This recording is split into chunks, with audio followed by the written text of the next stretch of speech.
Ladies and gentleman, ইনকামের প্রধান উৎসকে মূল পেশা বলা হয় এবং বিনিয়োগের মূল উদ্দেশ্য হচ্ছে জীবনমান উন্নয়ন করা। তবে আপনি যদি চান তাহলে শেয়ার বাজারের বিনিয়োগকে মূল পেশা হিসাবে নিতে পারেন, কিন্তু না নেওয়াই উত্তম। আমাদের দেশে হয়তো খুব সামান্য সংখ্যক মানুষ আছে যারা শেয়ার বাজারের বিনিয়োগকে মূল পেশা হিসাবে গ্রহণ করেছে। মূল পেশা হিসাবে বিনিয়োগকে গ্রহণ তখনই করা যায় যখন আপনি অনেক টাকা বিনিয়োগ করতে পারবেন। অল্প টাকা নিয়ে যদি বিনিয়োগ করতে চান এবং আপনার যদি আর কোনো ইনকামের মাধ্যম না থাকে, তাহলে আপনি মারাত্মক ঝুঁকির মধ্যে থাকবেন। বাইরের দেশে শেয়ার বাজার আর আমাদের দেশের শেয়ার বাজারের সাথে বেশ পার্থক্য রয়েছে। যেমন ধরুন, মার্কিন যুক্তরাষ্ট্রে প্রতিটি পরিবারের একজন শেয়ার বাজারের সাথে যুক্ত। আমাদের দেশের পাশের দেশ অর্থাৎ ইন্ডিয়াতে প্রতি 100 জনের মধ্যে 2 জন প্রায় শেয়ার বাজারের সাথে সংযুক্ত রয়েছে।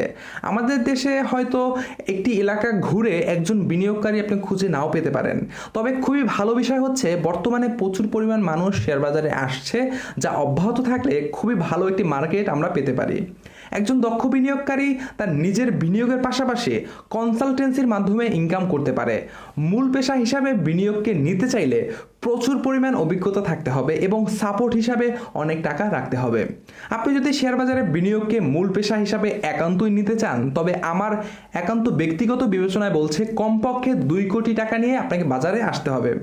যদি আপনার এই পরিমাণ টাকা না থাকে তাহলে চিন্তার কিছু নেই, আপনি চাইলে অনায়াসে সাইড ব্যবসা হিসাবে শেয়ার বাজারে বিনিয়োগ শুরু করতে পারেন। শুধু তাই নয়, যে কোনো বিনিয়োগের চেয়ে এখানেই অনেক বেশি রিটার্ন পাবেন। এই ক্ষেত্রে কিছু বিষয় মাথায় রাখতে হবে। যেমন নাম্বার 1, সব টাকা দিয়ে একসাথে বিনিয়োগ করা যাবে না। নাম্বার 2, জেট ক্যাটাগরি শেয়ার কেনা থেকে বিরত থাকতে হবে। নাম্বার 3, প্রতি মাসে কিংবা কিছু মাস পর নতুন বিনিয়োগ নিয়ে আসতে হবে।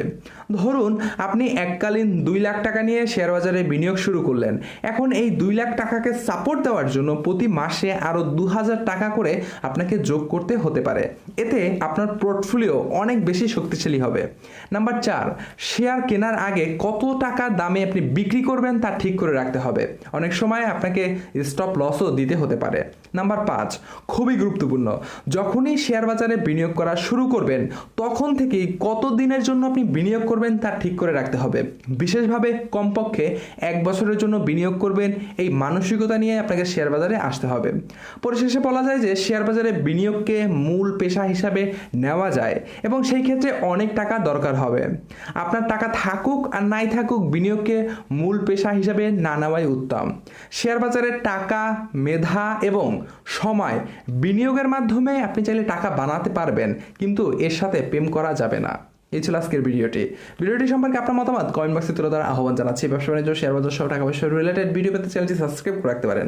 এছাড়া আপনি যদি ব্যবসা ধারণা, ব্যবসা পরামর্শ ও সফল পেশা নিয়ে বিস্তারিত জানতে চান, তাহলে আমাদের ওয়েবসাইট banglaprenieur.com ভিজিট করে আমন্ত্রণ দিয়ে আজকের মতো বিদায় জানাচ্ছি।